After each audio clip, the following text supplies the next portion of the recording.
讲到这劳工的议题，来看这劳动部呢是来公布今年男性甲女性这薪水平齐的日子，就是明仔载228。算起来，这查某的就要比查甫的搁加做59天，安尼薪水才有通平齐。劳动部是表示讲，会协助企业来检讨这男女薪水结构的问题。有妇女团体是认为讲，应该就要进一步来提出这积极的政策，甚至是立法。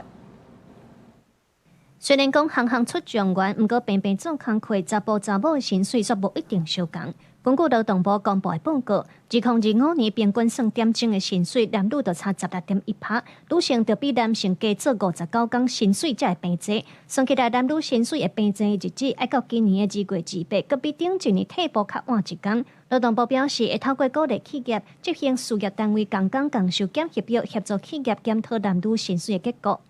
那只要事业单位他愿意自我检视，检视出来有问题的话，他会知道问题在哪里可以改善。我们其实在劳动检查的时候，我们的劳检员也会把这个检核表带进去。报告当中嘛指出，在电子零组件制造业，男女薪水差上济，有到42.7%。1点钟来算，男性1点钟薪水727块，女性417块。劳动部表示，有甲金管会合作，推动上市贵公司自115年开始，爱公开员工性别薪水资讯，来促进企业减少男女薪水的差别。但是妇女团体认为，检协约无强制力，就算未要求企业性别薪水爱透明化，嘛无要求因爱提出改善规划。妇女团体呼吁劳动部通参考冰岛立法实行强制薪水平等认证制度，对制度去落实政策。资本额100亿以上的上市公司，它需要去揭露非主管职的员工薪资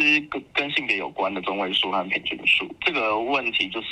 其实能够被规范到的上市贵公司其实非常的少，能不能够就是下调那个资本额的范围？妇女团体嘛指出，台湾男女薪水平齐的日子已经连续2年拢退步，这就代表咱国的性别薪水差别是长期恶化。伊嘛表示，造成女性薪水比男性较少的原因，毋若生育照顾家庭尔，也佫有规个社会环境对产业的性别结构有固定的想象，应当透过教育避免性别隔离，也佫有职场的性别歧视。记者卢尚书、郑春尧台北报道。